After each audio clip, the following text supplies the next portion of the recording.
moment we waited for. Everything you want is... Today we welcome a good friend of mine, like a brother, to the Car Convos segment here on ModzCity channel. A true car enthusiast, a tuner, a racer, a father, and a garage owner with a huge amount of knowledge for cars.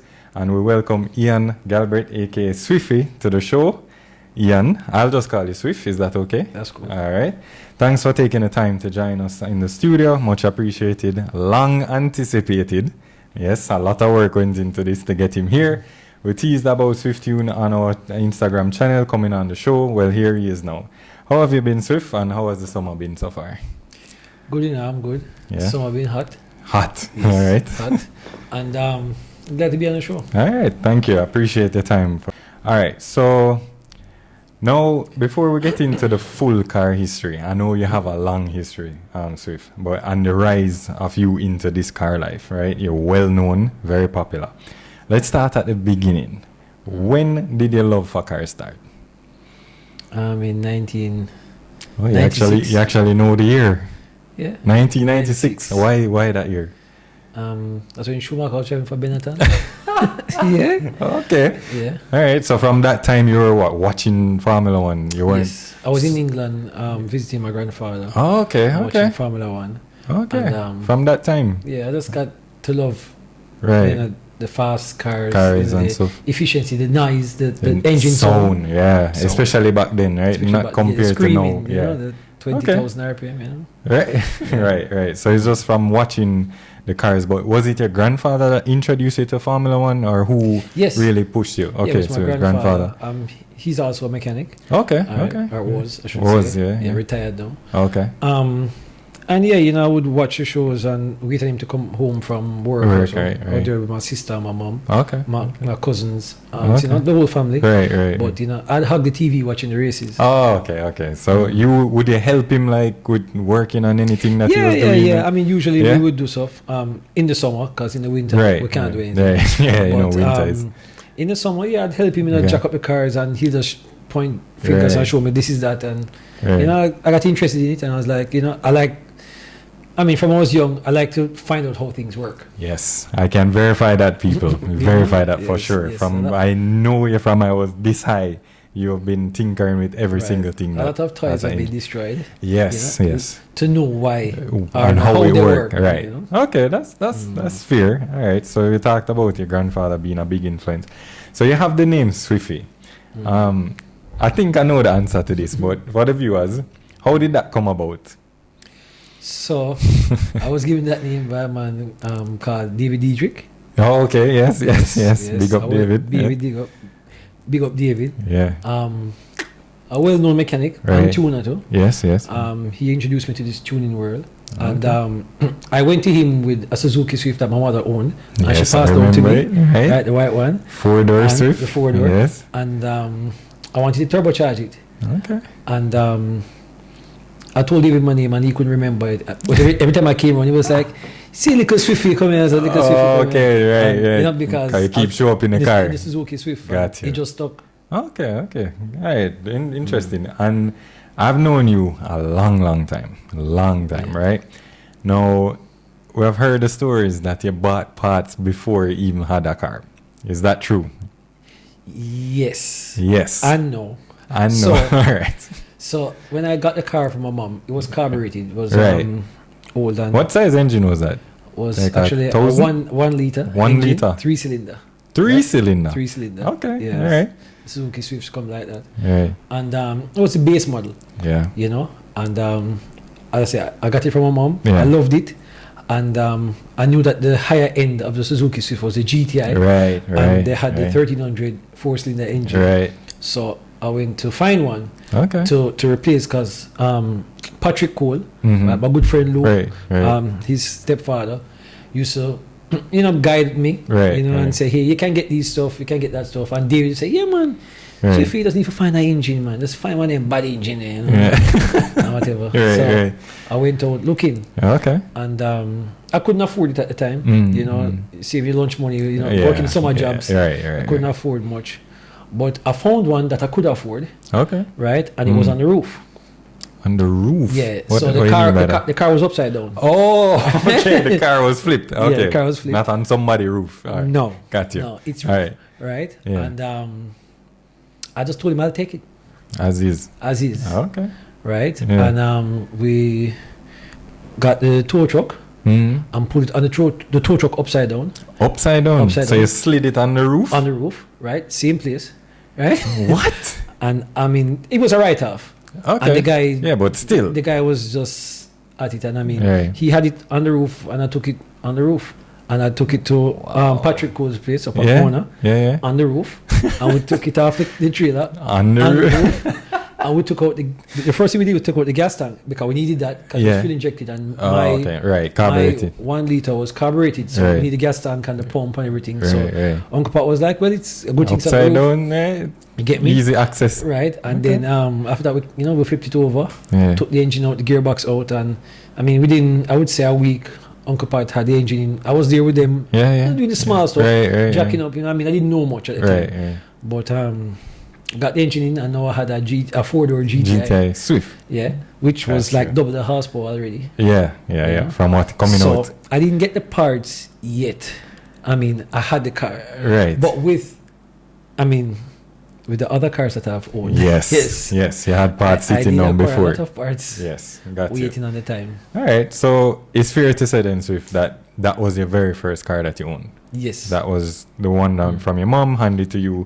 You put in the GTI Swift engine in it, right? So was it just left as a Swift GTI, or what did you do after that? Well, obviously it's not as fast as a Formula 1 car, so you had to get a turbo. Right, you get me? 100%. Right, and that's how I met David Diedrich. Okay. So I had the Swift before, and Uncle Pat helped me to get it to GTI. Gotcha. But then Uncle Pat just do regular servicing and engine swaps and things. He was the guy for performance. Gotcha. So he sent me to David Diedrich. Okay. And David was like, so that was the intro there. Right. And he was like, Swift, you need a turbo. Okay. So we got ourselves a turbo. Okay. And we had it under the bed for a year. See, stacking up the parts. We needed manifolds and we needed, computer. Ready e-manage at the time. Yeah. That's how long that was. And blue box. Piggyback, right? Piggyback. Oh, that was a long time ago. I don't know. Whole host of intercooler, the whole shebang. Okay. All right. So you met David Diedrich, got into that whole turbocharging and the performance. So that's when you started tuning, right? Is that fair to say that the first time you tuned a car was the Swift? Or was it another car? Yes, the first time I did physical tuning to an actual car was the Suzuki Swift. Was your car? Was my car. Okay. But I've been tuning from Gran Turismo. All right, fair enough. Playing games and tuning. Yeah, that was, I think that was the actual spark. Okay. Right.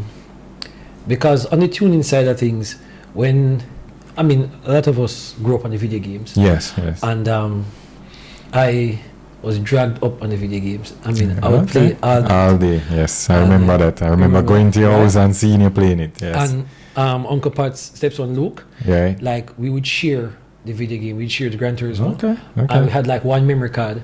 Oh, memory card days. Right? So I'd run a lap. Okay. And it's like a time attack, like a time trial. Right. I do it, and I'll send the memory card with the ghost on it. Oh, the ghost okay. To Luke. Right. And you try beat it, and then you give him 3-4 days. Got you. He'll beat it, and then he bring back the console and the memory card and be like, try that. Okay. Okay. That's your homework. Okay. Nice. So nice. I like what we that. did was that I modified the car a lot. Right. And in the video game, I had the best gear ratios. Right. Suspension, all that, because we were racing the same exact car. Okay. Right. And which car was this on Gran Turismo? It was a Toyota Supra. Supra. At the time, Gran Turismo 2. Nice. Right. Because Gran Turismo 2 was a Toyota Supra. We had a Evolution Tommy Mackinnon. Right. Okay. So we had tracks that we selected. Right. And we just did the time trial. Okay. And Luke was the more aggressive driver, I would say. You get me? Right. And he's a very good driver. Mm-hmm. But I had a very good car. Oh, okay. It's the same car, but the tuning was better. The tuning was different. So I realized at that time that, most of my passion was trying to get efficiency out of the car. Right. It doesn't matter what the car was, I just made it better. Make it better. Makes sense. So would you say then, Swift, that is why you kind of decided to start going to your own direction, like your own garage? You could have just done tuning, but you wanted to take it further. So you started your own garage. What led you to that decision, though? Other than trying to be outside of the 9 to 5, which I totally understand, and being your own boss. But would you say that was the kind of your stepping stone to get into your own thing? Yes. I would say propelled by my mother. Okay. Obviously she was my caregiver at the time. Right. And she was like, do what you love, so it's not so much work. Makes sense. Makes sense. And because car business was growing a lot in Jamaica at that time, and the tuning scene wasn't so big. Right. You get me? I mean, I didn't see it as an opportunity to tune for a job. I just did this for fun. Okay. You get me? Okay. When I met Stefan Lazarus, with the Honda car, like he was like, yo, do whatever you want to do, make the best of it. Right. And I did, and it was this like, it was just like this canvas. I could just try all my ideas. Trial and error. Like Stefan was to me, like, if you had the money to buy it, what would you buy? Yeah. Makes sense. And then I'd say I'd buy that, but that's too expensive. I'd buy the second grade one. And he's like, okay, so this is the second grade one, and this is the best one. Okay. And then he'll buy the best one. Okay, and then you can. And then I tune the car, and then that was that. Okay, all right. So that makes sense. And then you branched out from tuning into engine building and servicing. Well, yes, the tuning part, I realized that it was kind of short-ended. Okay. Because usually when you tune a car, that's the end of the process. That's it, right? Right. No, it's the end of the process of the performance. Okay. So basically, the engine has to have parts that you amass, like the pistons, rods. Right. You have to buy a specific piston and rod for the specific purpose. So you can drive a car. Right. Okay. Then you have to assemble it. Right. Then you have to then get it running, have the accessories, fueling, whatever, and then you tune. Okay. So when I was doing the tuning I realized that, I used to tune I then started the business, and just tuning for other people. And then they'd have issues.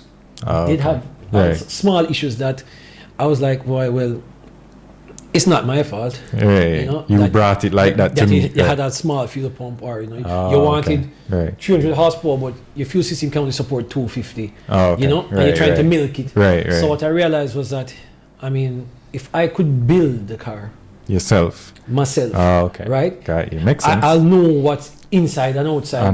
And I'll get better performance. Okay, that makes sense. All right, so we talked about your journey into starting your business with, but I want to know though, why cars? Why not bikes, boats? Why not something else? What is it about cars that you're attracted to and love about cars? As I say, it's just Formula One, up to this day I watch Formula One. Right. And we'll get into that. It's the fact, it's bikes are nice. Yes. They're really efficient. I like that about them. They're really light. I like very that. light, yeah. But very dangerous. But the usual, skin covers metal. Yes. Flesh covers metal. Rather than the other way around. Metal covers flesh. Right. Okay. Planes, I was always into planes. Yeah. And I actually wanted to be an astronaut. Okay. Really? Yes. I didn't know that. Yeah. Learned that my today. first thing, because I had that Apollo shuttle, that little toy one. My father's father gave it to me. Okay. Nice. And I realized that that's how very far away off. Yeah, a bit. When I got older, it was okay, you're a shuttle, an astronaut, okay, then you could be a pilot, then that's a little far off, so what's the next fastest thing we can get into? And the cars. But I realized I love speed. It wasn't actually plane. Right, it was the speed of it. The speed of and getting everything out of it, like the performance to the max. Just being efficient, trying to get the best out of it. The best out of it. So I guess that ties into, Formula One, you gotta get the best out of the car, right? It's the pinnacle of it. Pinnacle, right. So that makes sense. And now, just to shift gears a bit, I know you're big into racing now, right? You're big into racing. You have a circuit car, right? That you race at our local track, Dover. You have a drag racing car as well. You do Vernon Field. You have a preference, like which one you prefer? I prefer circuit racing. Circuit? Why? Yes. Yeah. It uses all the aspects of the car. Got you. Know? Makes sense. Makes sense. You know, the brakes. You know. Yeah, you're not really using that on the drag strip, right? Right. Unless and the steering wheel. You know.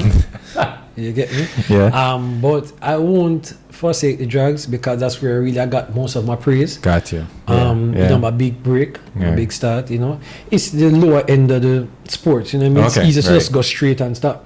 You know, it's than turning corner in it's balance. more efficient, you know, cost effective. Yes, very, you know? Very. Yeah, and true. And you can get pretty fast. Pretty fast. You know? Get fast pretty fast. Yeah, makes sense. You know, you can get there quicker. And you're close with Mr. Chung, who sponsored it's his car, and you race under his name with it. What kind of modifications that you can share with us that you have done to that car? Because it's a fully built car. Had at some point the fastest time in Jamaica. It still is. Still is. Okay. Fastest car in Jamaica at a time was the fastest Subaru. No. Subaru. Yeah. Okay. Other guys are faster. So what kind of mods you did to that?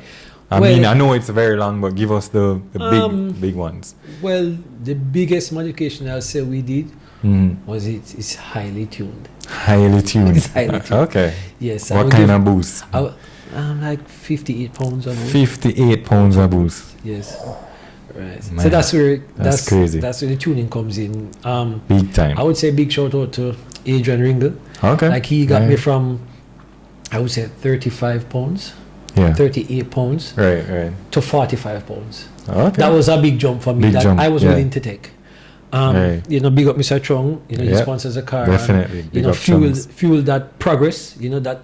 You know, I could get my car to 11s, but then onwards, you know, Mr. Chung was on board with us, and he just like Stefan, he was like, do whatever it takes. Do whatever you want to do. Right. Just make sure my car fast, you know, and make sure you win. Right. So the idea about that car is that I really looked at, you know, what's ahead of me. You know, I tried to follow who's ahead of me. Right. You know, and I looked at the fastest Subaru in the world. So you're looking outside, not just locally. You're looking around the world. There's nothing here to look at. You know, so what I would do is just go out, you know, and I would contact people. I mean, there's this guy in Russia, you know, Russia, friend Dimitri, Russia, and him named Dimitri.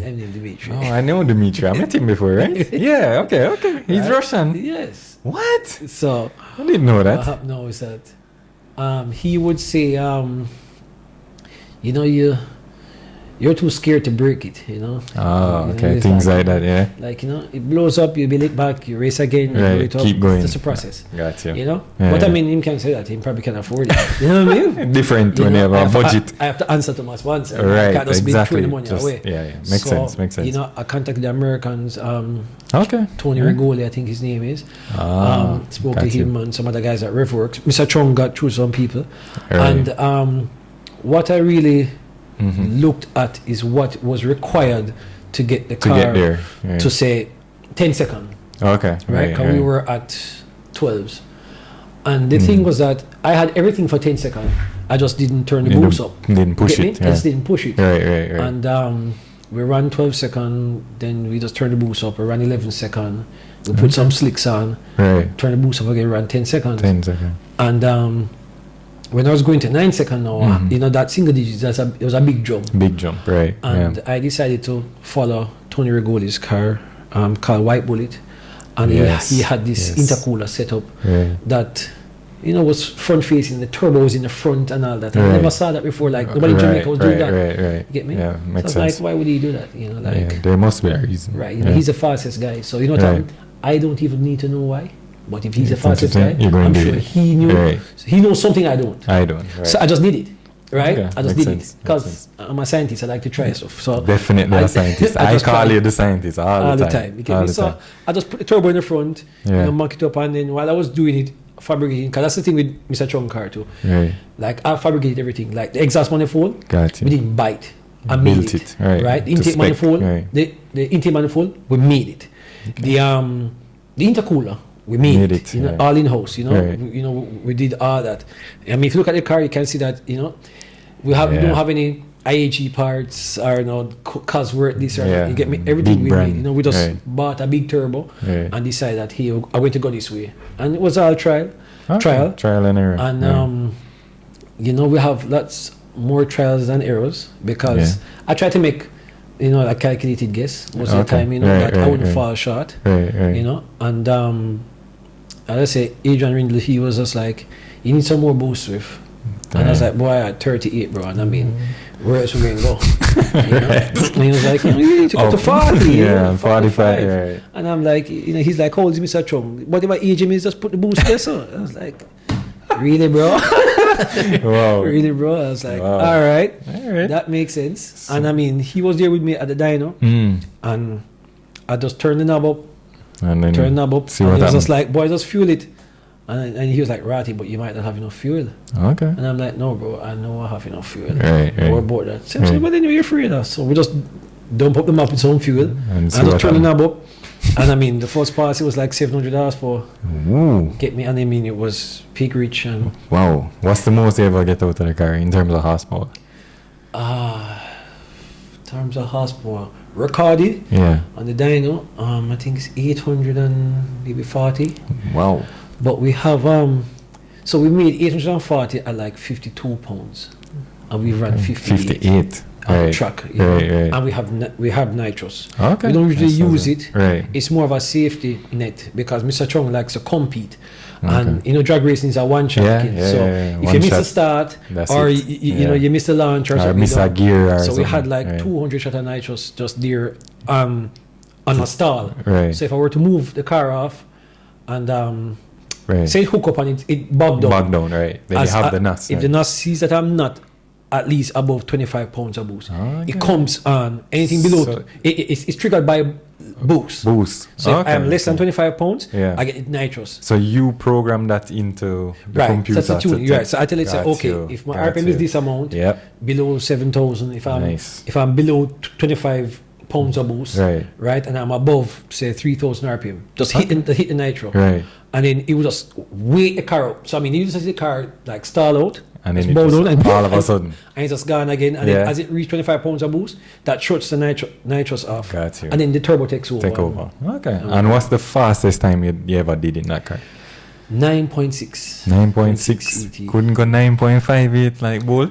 Boy, I'm telling you, we could have were gone 9.3. so close. But it started to break. Got you. And I mean, we had now reached a point where obviously it's all trial and error, right? Mm-hmm. But we found all the limits of the engine, and now we know that what we had in there now was the limitation. Was the limit, right? Okay. So we talk about drag racing, talk about circuit racing. Any other type of racing you ever consider to do? Because I know you do some tuning for like rally cars and stuff like that, but you ever consider, I know the threshold is a lot higher. Drag racing is probably the lowest to get into, and then circuit, then rallying. Is rallying the most expensive? Or yes, would you say? At the moment, yes, it would be. I think the cars are mostly stock. They run group N, which means the car can be really modified past the factory spec. Just suspension and brakes. And you have group A where you can have a dog box and you can have bigger intercooler and modifications. Stuff. But the thing is that they don't have as much expensive parts as probably I do on my circuit car. They can hit a tree. They can hit that tree. And they're likely to hit trees. Hit trees, right. And they roll over all the time. Is something you ever consider doing, or you just... No? You're not interested in doing that? I am interested in it. I went on the stage once with Brandon King. Okay. I'm just for a short while. Yeah. So it's not something you'd consider like driving? I do enjoy the rally. I do enjoy driving it. But you wouldn't compete? I mean... competition, I'll do it for the fun, not really competition. Not for the competition. I like to have more certainty, control. So I like tarmac. Okay. I mean, I don't mind rain as much, but it's still better than me than the dirt. All right. So that's just me, you know. But I appreciate rally cars. I agree. I have a high respect for especially rally drivers that are just crazy, ridiculous. But we all see those videos, right? So you'd say circuit racing would be your peak, right? Yes. That you want. I want to get into drifting. Drifting. Okay, I think you'd be very good at that because I've been in a car with him when he drifts a lot, and it's very good. Yes. So, any stories around your first race with, like, how did it go? You're nervous. What was it like? Bring us to that. My first race in circuit racing, like at Dover racing. Yeah. Well, I mean that dates far back. Yes. Because I raced the Subaru now. Yes. But I raced the Swift. I remember. An actual GTI Swift. Yes. That wasn't on the roof. Right? Yes, that wasn't. It was a perfectly good GTI. Right. On the wheels. Yes. Right? I raced that car the first time. I can't remember so far back. But that car, the paper plate. The paper plate. Yes, I remember it. Yes. Yes. That was a lot of fun. It was front wheel drive. Okay. And turbocharged. Of course. Naturally. Right. And I think I was making like maybe 200 horsepower at the time. Yeah. You know, in a Swift 1800 pound car. Yeah. I mean, it really was a racket, you know. Yeah. It just wouldn't turn. Yeah. I didn't get it to turn at the time because I just you're new to it. Drag straight line horsepower. On the straightaway, it's my place, you know.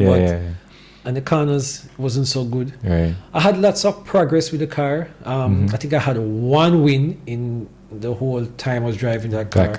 That's third places, second places. Got you. But my biggest take from that was winning the mechanic champion trophy. Oh, okay. There's a trophy for that? I didn't know that. Yes. Category. Yeah, the category for that in the circuit racing. So Nice. I would. My car was licensed at the time, even with the roll cage and stuff. Right. And I would drive it to the track. Yeah, I remember. Right? With the tools. Yeah, with the tools in the back and the tires and everything, and pack up everything. Yeah. Right. I had no crew. Was me alone. Yeah. Right. Yeah. So, I had a sign on the front of it that says, it was what?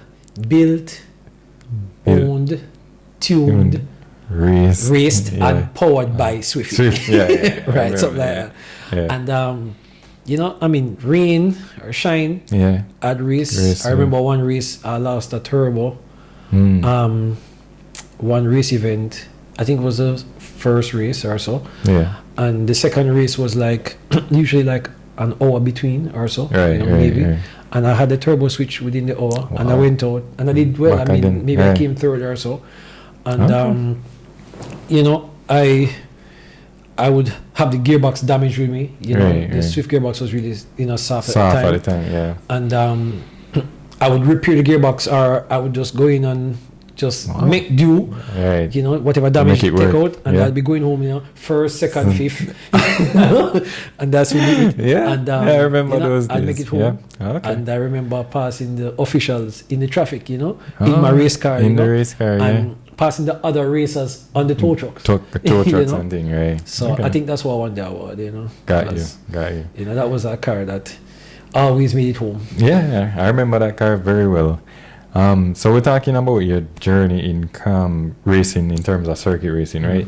So what advice would you give Swift? Especially think about like your early days with the Swift fan thing. Like what advice you give youngsters who want to be a part of the, not necessarily like maybe building like weekend warriors that I build and stuff like that, but want to do dedicated racing. Like what advice you'd give them?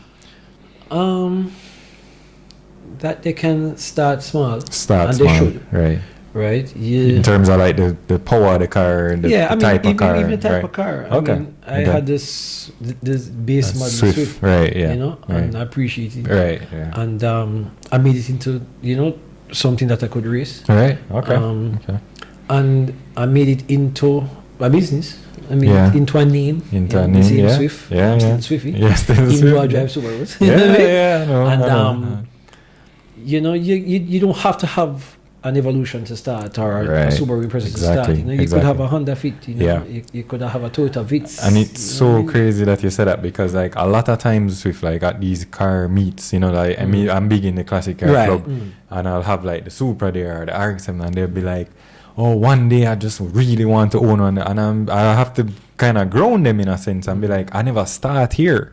I mean, I started with a hand-me-down Honda Integra from my brother, and then I got into Evos and stuff like that. And he started, my brother started with a Swift. Carbureted as well. Sold that to get the Honda. And then that was passed down to me, and then he got his Subaru. But I try to relate to that point, because a lot of times they think they can only come to these car shows with a Evo, with a STI, with a Supra, with a RSM, you know? To be fair, it's not like the old days where it was appreciated when you had a fast Swift or a fast Honda Civic. For sure. You know? I mean, now the culture is just, either really classic cars, really old school, or new cars that are hip, or whatever. Yeah. So the thing is that the classic car club and the car shows are not for racers necessarily. True. Those are for people who want to show their cars. DIY and that's fine. A race car is something. It's a workhorse. It's something that you go home and you build and you make it better and it break and you repair. And you're gonna come back. And the thing is that it starts out small. Right. Like no race car starts out fast. On the first go. Right. If you look at any track record of any car that came to Dover. Even the most expensive cars, even the radicals, they were slow at first. David Sandbell was beating one of them in that Evo. And then they got faster. When Doug brought his Audi, it was slow first, and then it got fast. You know what I mean? No matter what car you have, you're gonna start slow somewhere. You get me? And you have to start somewhere. Right, agreed. And that's exactly what I kind of bring to them. Say I never start here. So you see me now today with Supra and all these things, but I didn't start there. They only see the product. They only see what is in front of them, right? All right. So we talk about circuit racing. We talk about drag racing. Swift. I want to ask you though. You are a Subaru man, but I know, where I'm going with this. I know you love Evos as well, and you rate Evolutions, right? Yeah, I rate them. Why you pick Subaru over Evo? Okay, so I like efficiency. Remember? All right, fair. So, but the engine not efficient. Anyway, continue. So. I never necessarily picked the Subarus, they kind of picked me, right? The Evolution is a great car, I like Evolution from the start. The engine is a really good, solid. It's one of the best, 4-cylinders. Yes, I would say that. Agreed. But they have one of the worst transmissions. We know, right? Yes. So the thing was that you can build all this power, but you can't really apply it. Okay. And what really caught me about the Subarus was that. Maybe they didn't make as much power as ever initially, right. But they can apply all of it. Yeah. So I could have a 400 horsepower Subaru because I couldn't make 5. But I'll beat a 5 or 600 horsepower ever because he can't use the 5 or the 6. All at once. You get me? Right. Yeah, he'd break the box. And big up my friend Keith, who left his gearbox on the ground racing me. Okay. Shots fired. All right. So you pick Subaru because of efficiency. In terms of cars being overrated, what do you think is the most overrated car? I have one in mind, but I'll save it until you tell me. Overrated, like whether it's in the car scene, whether it's in performance, what is the most overrated car? I guess I haven't looked at it. I haven't looked at it. Overrated car. Yes. I can tell you. I never thought of that. Tell me yours. The NSX is the most overrated car, bro, because they try to compete with supercars, as you know. Yes. Ayrton Senna developed it and they sold it on that premise. Shout out in the comments if you agree. But I think that's the most overrated car because it should have been turbocharged. Exactly. But it has its market, it has its following. But I think it's just overrated in terms of what Honda tried to sell it as. I think that is where I think it's overrated. True. If you put it that way, it was a 3-liter, right? Was it? No, it was 3 liter V6. Yes, correct. Right, yes, right. natural. Yes, right. yes. And I mean, I would say it wouldn't even keep up with this Supra or the Skyline. Exactly. You get me? Exactly. But the idea was that it was supposed to be like a Japanese Ferrari. It had that pointed nose, that look. Yeah. And it engine was in the back. Right. Mid-engine it had vibe, Ferrari vibe. Kind of vibe, Yeah, I get all of that. So, but as you're right, it didn't deliver. Okay. It didn't deliver. So I get that. I give you a next one. Supra or Skyline? I think I know your thoughts on it, but I want to know which one you would pick. The Supra. Supra. Why you pick the Supra over the Skyline? More efficient. The Supra engine don't need to be touched to 1,000 exactly, horsepower. yeah. And the gearbox can take all the beating. It can give you up to 1,000 horsepower. Right. Know, I mean, the Skyline engine won't make it to 500 before it blows. And the transmission won't pass 4 on a good launch. You know, really? For the GTRs? The GTRs. I thought the transmission was good in them, in the GTRs. It's good enough, but I mean, the car weighs like 4,000 pounds. So, I mean, good is relative. You know what I mean? I mean, they're weaker than the Supra. If you want to compare, know, both of them. Okay. You know, I get that. And yes, it's 4-wheel drive. You know, I appreciate that about it. But then that's also the weakness. You know, it's more load, and it's heavier, and it's not as efficient. Back to it again, the efficiency. Yeah. All right. So if you were to pick one dream car and you can't have any other, which one are you having? And no, money is not a factor. Whatever, you can get the car tomorrow. What you picking? Lamborghini. All right. Which Lamborghini? I always like the Diablo. Okay. It's an older car though. Yeah. Gated box. Yeah.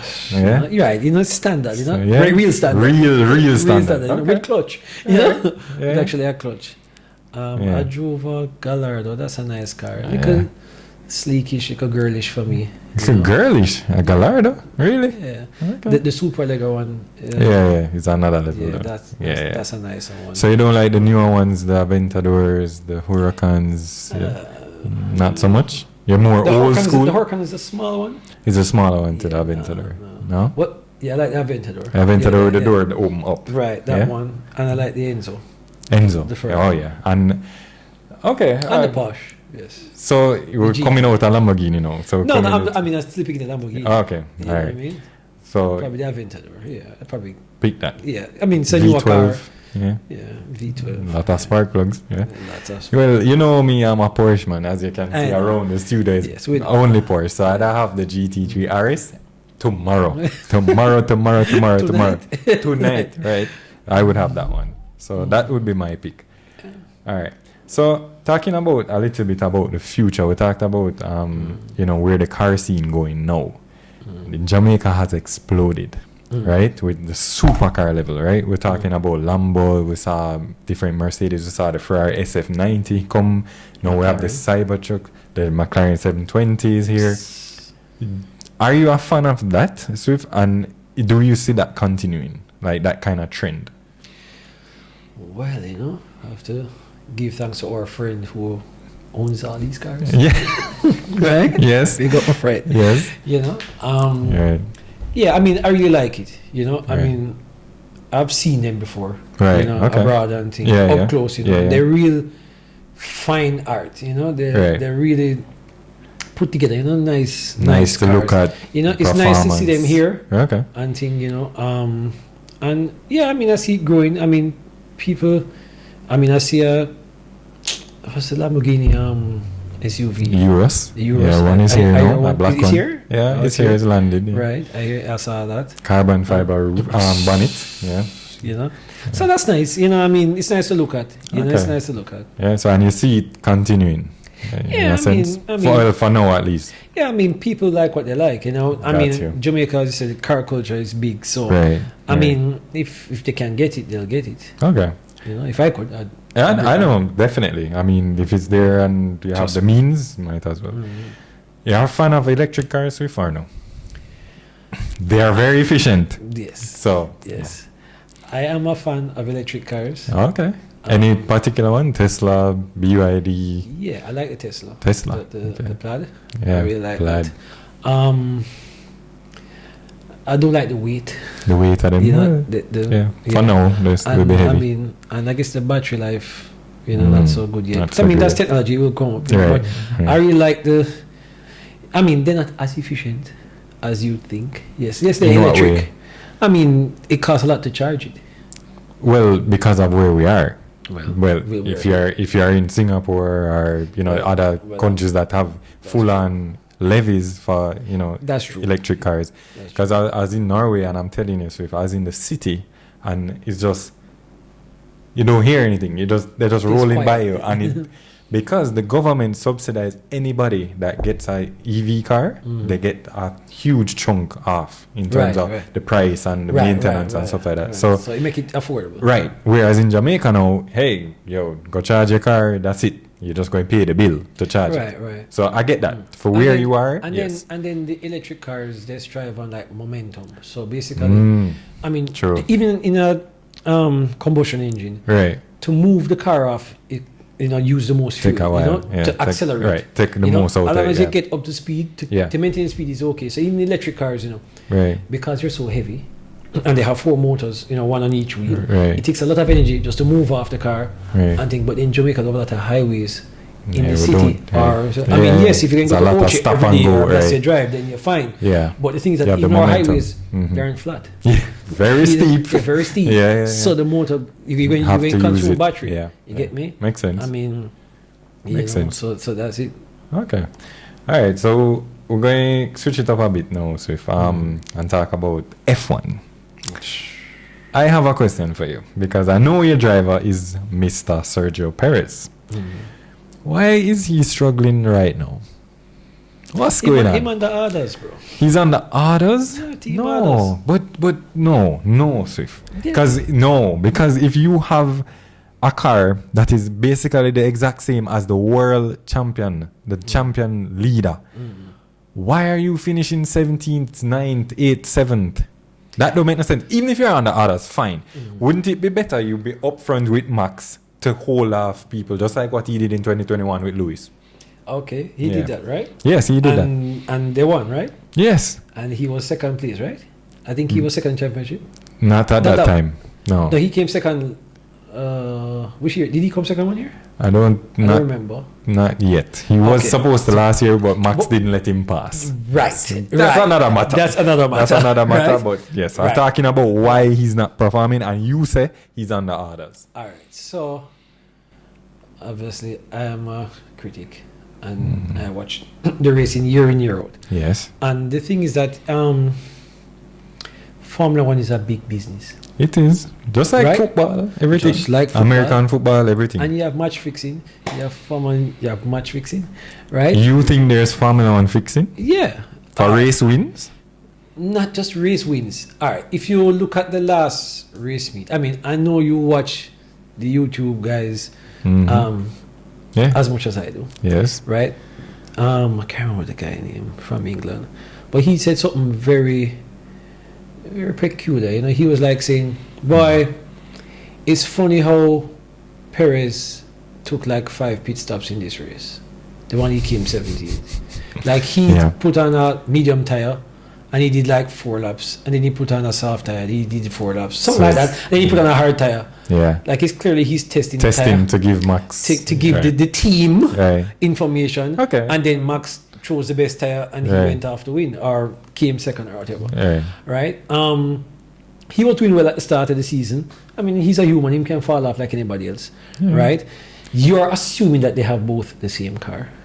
Right? So you don't think it's the same? I don't think it's the same car. What is different then? All right. The thing is this. The Max is a better driver. Let's give him that. He's probably for sure. near the best. The best. You get me? Yeah. Right? One of the best. Right. One of the best. Right? I mean, they're all great. Yeah. Right? But I would say that if Perez is in that car that good, right, he shouldn't have to drive fast. There's a 80-20 rule you know about in racing. You can give 20% effort and get 80% result of the car. Right. If the car is good, you don't really have to drive too fast. Right. And these guys are really all good drivers. Yeah, that's fair. Where anybody in a good car will look good. Right? Right. So I believe that Perez is just under others where, boy, we need you to do this. We need you to do that. And we need Max to win, he's a poster boy, we need him to show up Red Bull and all that. And then they were doing very well. I mean, call me optimist, pessimist, whatever me see what I call it. Right? They were doing very well at the start of the season. Perez came second like 3 times. Yeah, right? he was. To Max, he was. Right? But then if you look at the driver championship points. Max is way ahead.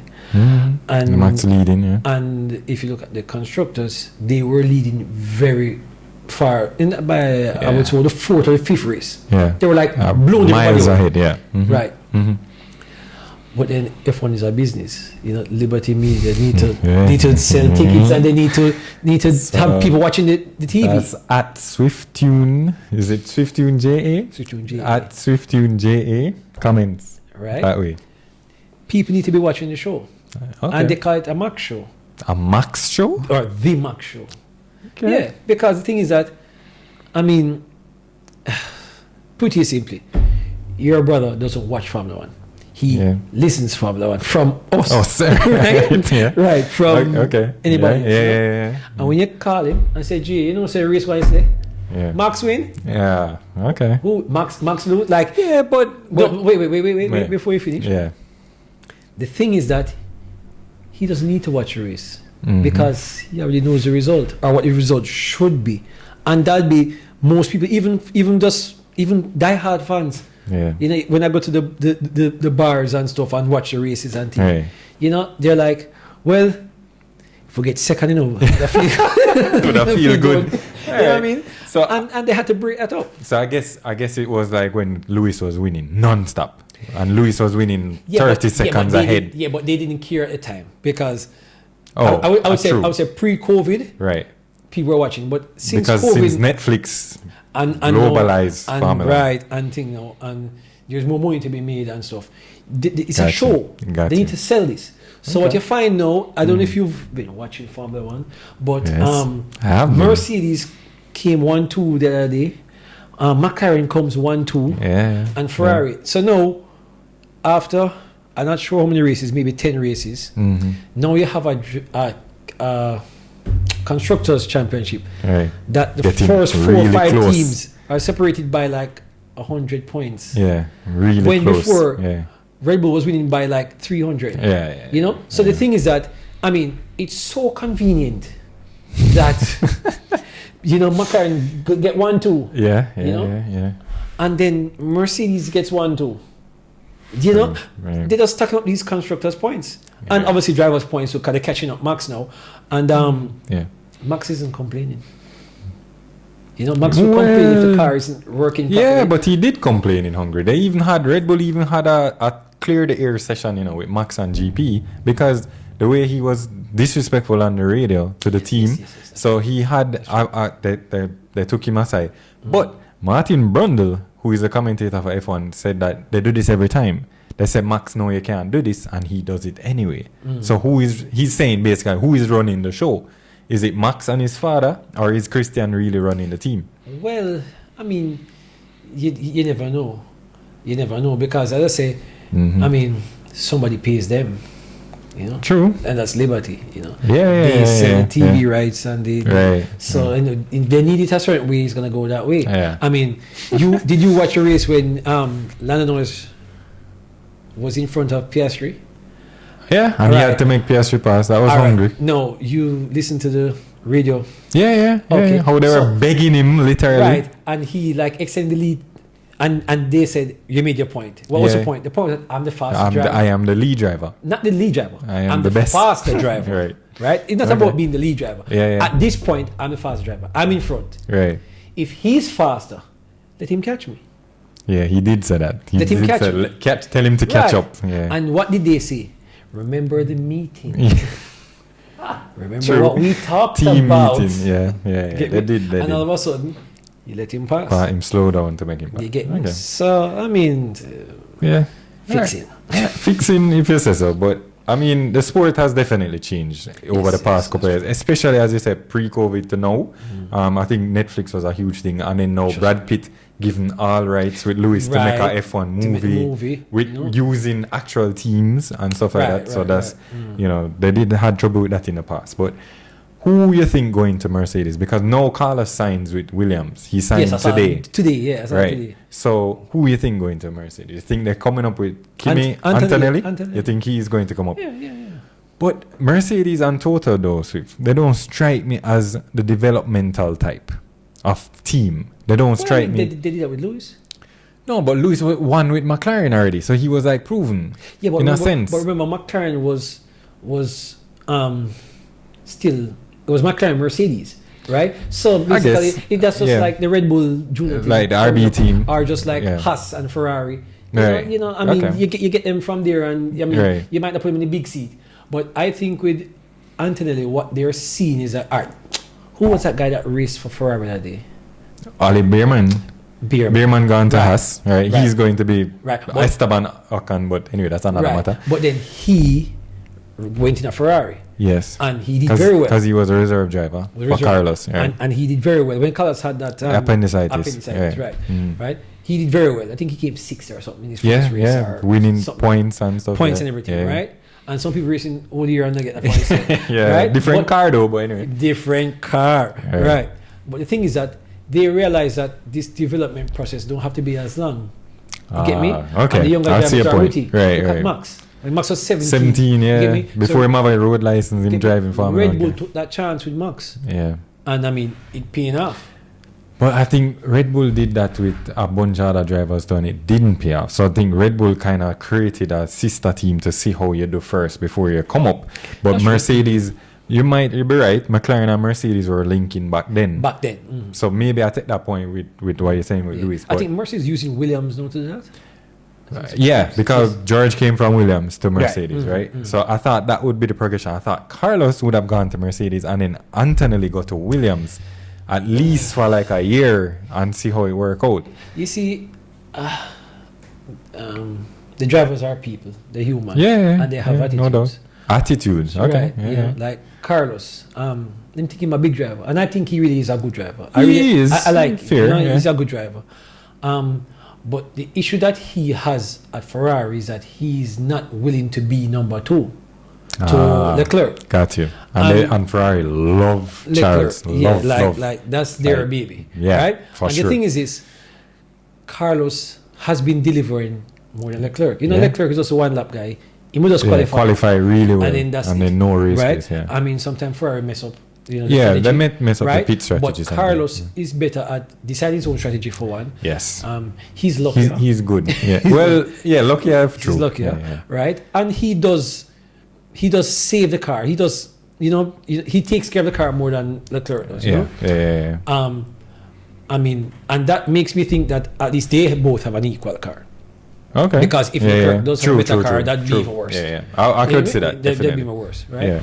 So the thing is that if Carlos, with that attitude, went to Mercedes, that would then derail George Russell, right? Because George is opting to be this guy because obviously Mercedes, right? You know, British, yeah. I mean, even though it's German, you know, but all British lineup right now, right? Yeah. You know, and that thing. I mean, sorry, not to cut you, but the match fixing, 3 Brits in Britain. We don't right? Right, cool.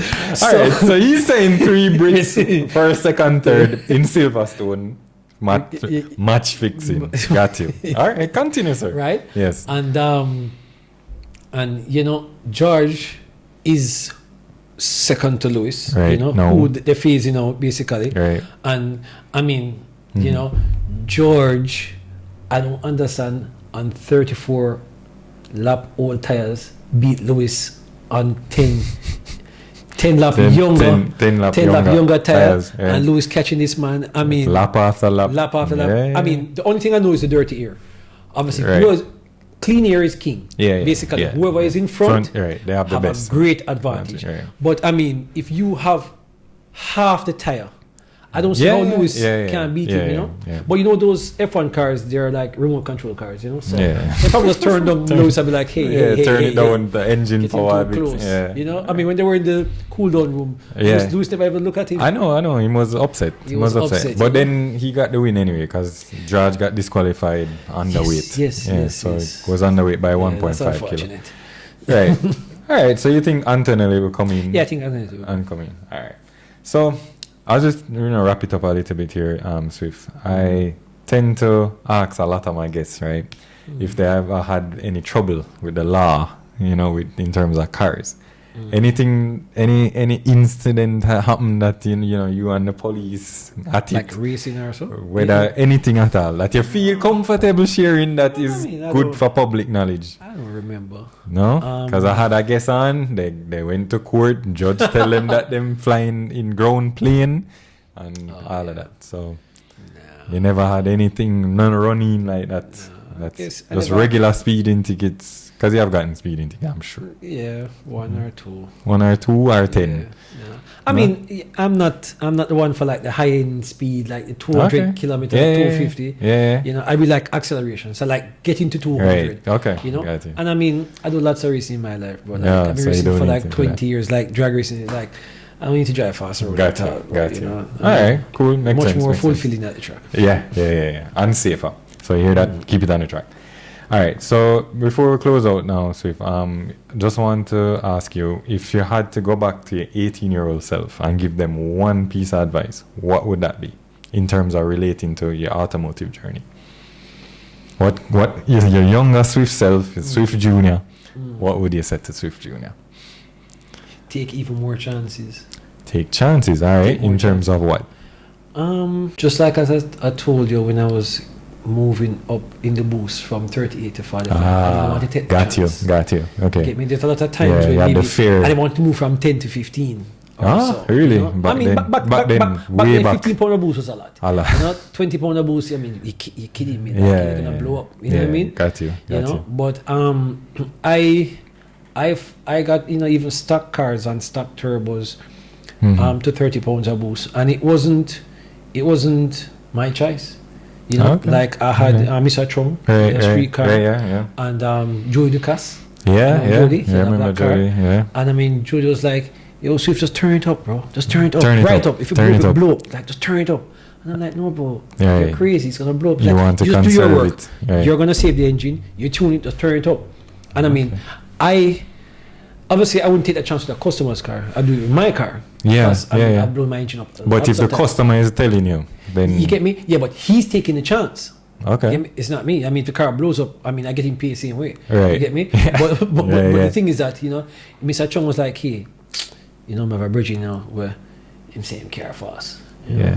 Okay. You have something for me. Something for you. You get me? I was like, all right, at 20 pounds, no, let's go 25. Oh, okay. That's safe. Yeah. So, boy, you want to beat him? Yeah, man, I want to beat him. So if it mash up, you know how much it up, Swift. You know how much it up. So I'd take more chances. Right. And because I would have gotten to where I am sooner. Okay. You get Makes me? sense. Because Makes sense. I mean, I say I take a lot of calculated risks. Right. That usually I overextend on the safeties. Right. So I mean, even if there was to be damage, it'd be minimal or something that I could foresee. Right. You know what I mean? Right. But sometimes I was like, boy, I don't need to do this or I shouldn't do this. But I mean, if you want to go fast, it's really unnecessary. So got you. You need to turn the boost up. So taking more risks, calculated risk, I would say. Yeah, calculated risk. I mean, on the journey, for the job. You know what I mean? Right. Like makes sense. push harder because it's a performance industry. Got you. Performance is pushing. Like you're getting the best out of it to be efficient. And I think get the best. The results was, as you say, you got your breakthrough tuning Mr. Chung's car for drag racing, and you could reach there. Okay, makes sense. Got you. All right, so Tuna, you're on IG, SwiftTuneJA. That's right. JA. And on YouTube. On YouTube. Yeah, same handle, SwiftTuneJA. You can use that, but it's Swiffy13. Swiffy13. All right, so you can check them out. Check out Swift. A lot of racing videos and a whole lot of telemetry on board. The telemetry. Definitely check out and that. that's of the Subaru, not of the. I think I have one of the Swift. But right. So way back in the Swift. All right. So if you want to see that, where is that car now, by the way? The Swift. Yeah. Well, seems around that. It was really old, and I had it because I had to move shop. Right. I didn't have the space for it. I left it somewhere, and the weather got to it, so it was rotting. So I just took the roll cage out. Oh, okay. And disposed of the body because it was bad. I couldn't get it back. But I'll have the roll cage now to put in another Suzuki. Oh, okay. Just to have that kind of Swift flair. Got you. Okay. So that'll be coming out by the end of the year, maybe next year. End of the year, so we can look out for that. At the circuit. At the circuit, at Swift, on the track. Yeah. We'll be It's there to check it out. It's Suzuki Ignis, so we'll look out for that. So shout out to you, Swifty, and appreciate you coming through. We'll have all the links in the description for IG and for YouTube, but anybody you want to shout out, Swift, I know you have a massive team. I know Marky and those guys, so we want to shout out. Everybody, my sponsors, you know, definitely. CSS E-Store, Yes, Big J's Auto. CSS. Yeah, Big J's Auto, you know, I always make sure like the race car, you know, have the lubricants. Right. So thankful for him.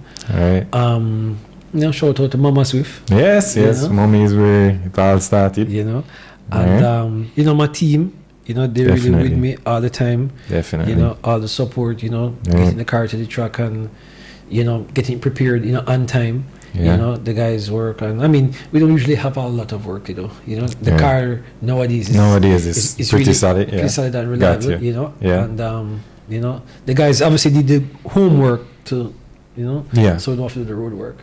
You know, and you know, big up to Mr. Chung all the time, you know, getting to this point. I must say, you know, Stefan, same pilot. Definitely.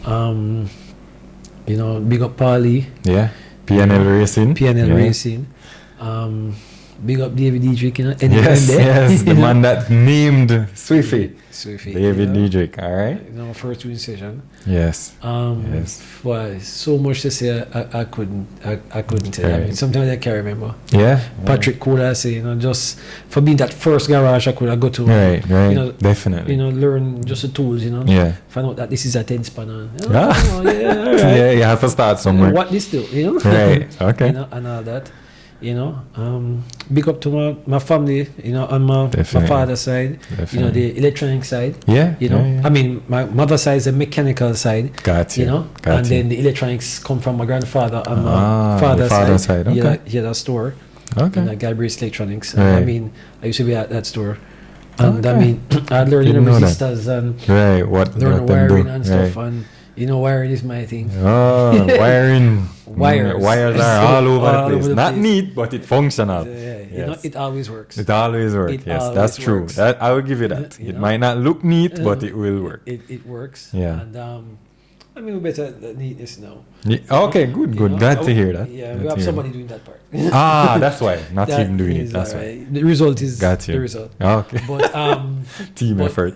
Not team effort. Yeah. But on the electronic side, you know, I mean, 'cause that's the big part now. Yeah. You know, big up to my mom. You know, just definitely. To, you know, steer me to do computers. Yeah. And thing, you know, and I developed, I guess, you know, from there, you know, big up friends. Right. Yeah. For sure. Know, like family. Definitely. You know, because I mean, I got to exercise my talents and you know, lots of those cars. Yeah. You know? I've been in the cars with him long before him know about tuning really. You get me? And know how that works. So you know, I mean, too much people. You know, a lot of people are help, you know, to get me where I am now. You know, it's not a one-man show. Yeah, understood. All right, so thank you so much, Swift, for taking the time. And big up the princess. The princess. Yes, his daughter. We call Princess Leah. Princess Leah. Right. The princess. All right, she's definitely. The new motivation. So, is she into cars like you, or what is it like with her? So she's the biggest helper in the world. Okay. I mean, if I'm in the garage, and she's there, you know, she have to turn a spanner. You know, she wants to do something. She hear the ratchet and the ratcheting, the clicks. And you know, she wants to help. She wants to fix something. You know, and she has that wit. You know, the other day she broke the door off her dollhouse. And I was like, "You need help?" She said, "No, I can fix it." She can do it. I was so proud. Got you. So proud. A good father-daughter She moment. can fix it. I mean, that's all I need cool. to hear. I got you. So big up to the princess all the time. So thanks again, Swift. I appreciate you taking the time to chat with us here on Car Convos. Be sure to check out all our Swift Tunes content on IG, YouTube. Links will be in the description as always. If you have any questions or comments for Swift, you can hit him up on his IG or share in the comments. We'll get the answers to you. And then make sure to check out all our other episodes. We have other drivers, other tuners on the show as well. So thanks so much for watching. Until next time, drive safe.